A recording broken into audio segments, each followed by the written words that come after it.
Airbus aircraft different parts are transported by placing them inside this Beluga-named cargo plane. But imagine when it comes to the world's largest passenger plane, the Airbus A380. Transporting its joint parts with the help of any airplane becomes impossible, because until now, no cargo plane has been built that can fit this palace-like aircraft inside itself. So then how are the A380 parts manufactured across Europe brought to Airbus's assembly unit? Once again, welcome to Max TV's videos. Viewers, Airbus is a European aircraft manufacturing company that builds around 1,000 aircraft every year and delivers them to airlines all over the world. If calculated, this equals 3 new aircraft being built every single day. More or less, Airbus has to manufacture 3 new aircraft daily, which is an unbelievable challenge. How these aircraft are built is a completely different story. But how are the different parts of these aircraft, made across various corners of Europe, transported to the French city of Toulouse, where Airbus's main assembly unit is located?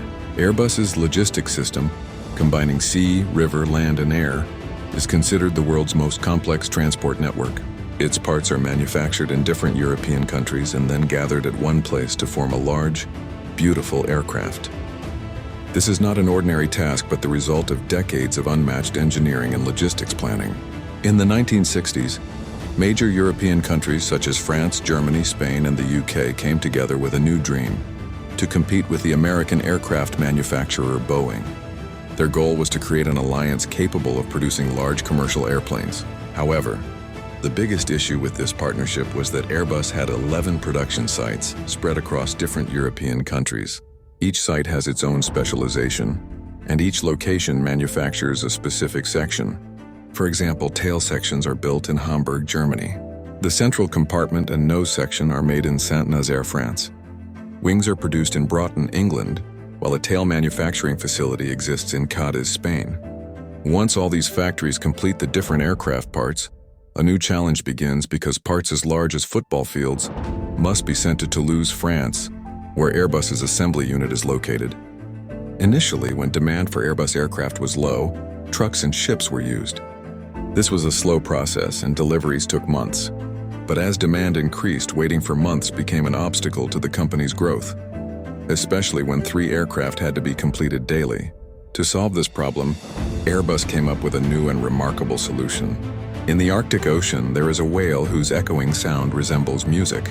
This whale is called the beluga whale. In 1994, Airbus drew inspiration from this whale's shape and built a new plane, naming it Beluga. The sole purpose of this aircraft was to transport large and heavy aircraft parts. The Beluga has capabilities that ordinary cargo planes do not possess. In terms of size and capacity, the Beluga is 56 meters or 184 feet long, longer than the full length of an Olympic swimming pool. Its height is 17 meters or 56 feet, making it as tall as a 7-story building.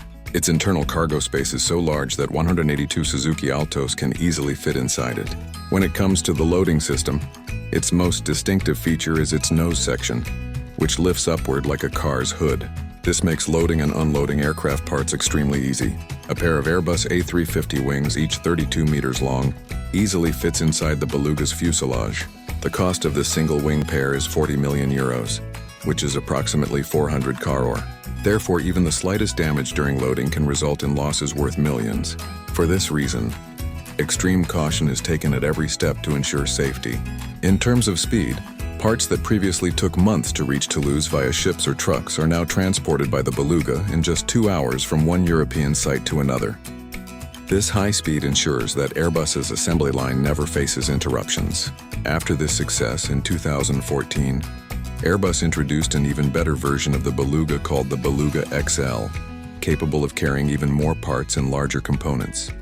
Everything was going smoothly until 2004, when the world's largest passenger plane, the Airbus A380, was launched.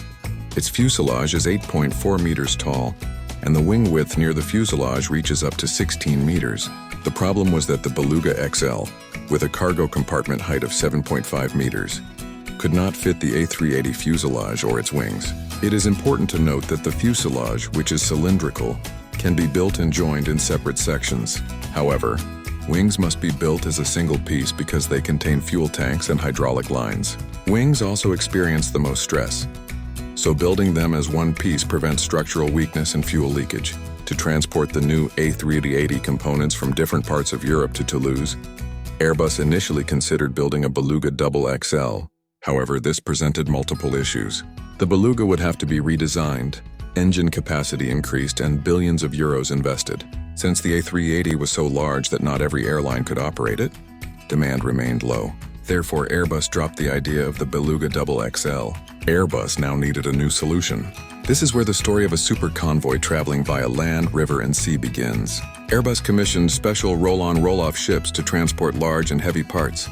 These ships allow parts to be loaded and unloaded using wheels, which is why they are called ro-ro ships. One such ship is the city of Hamburg, which is 126 meters long and 20 meters wide, with cargo space 5 times larger than the Beluga XL. From Hamburg port in Germany, massive Airbus sections roll directly into the ship on rolling platforms without the need for cranes.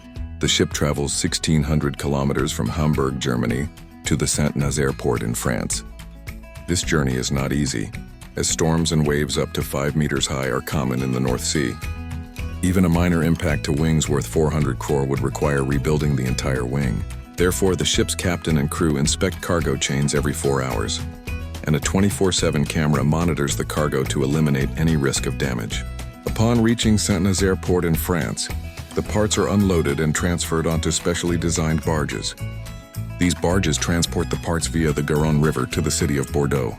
Here comes the biggest challenge, the Pont de Pierre bridge, whose arches are quite narrow. This 500-meter-long bridge was constructed in 1810, and its arches are not uniform in size. Only arch number 9 has a width of 19 meters, allowing barges to pass with only a few inches of clearance on both sides.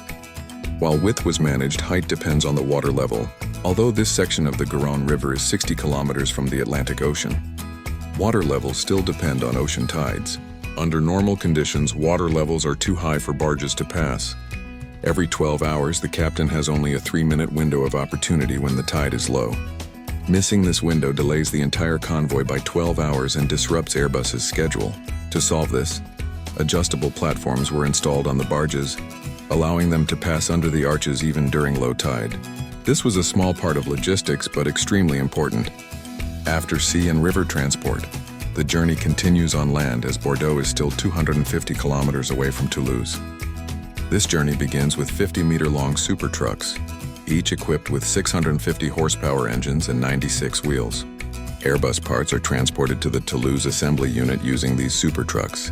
To avoid traffic, convoys operate only at night, with highways and city roads closed. A team of 40 people, including police, escort cars, and engineers, accompanies the convoy. The most challenging part is navigating roundabouts and tight corners in small towns. A wing extending 15 meters behind the truck passes within centimeters of lampposts, trees, and rooftops. Finally, once the parts reach Toulouse's assembly unit, advanced systems allow assembly within hours. To assemble the fuselage of the world's largest passenger plane, the A380, over 19,000 rivets are used, with more than 4,000 rivets joining the wings to the fuselage. After engines, electronics, interiors, and paint, the aircraft is ready for delivery. From part manufacturing to transportation and assembly, completing one A380 takes approximately 9 months. To date, only 251 units of the Airbus A380 have been built, as not every airline can operate it. Remarkably, 50% of these units are owned by Emirates Airline. This aircraft can carry 850 passengers at once. Its takeoff weight is approximately 575,000 kilograms, equivalent to the combined weight of 300 SUVs. The price of one A380 is $445 million, around 3,800 crore. For this price, 5 Boeing 737 aircraft could be purchased. Next time you travel on an Airbus aircraft, you will surely understand the passion and teamwork behind its creation, and how it was transported while overcoming immense risks. Hopefully, you will give Max TV's video your full support through likes and shares. Thank you very much for your love and valuable comments. We will meet again in the next amazing video.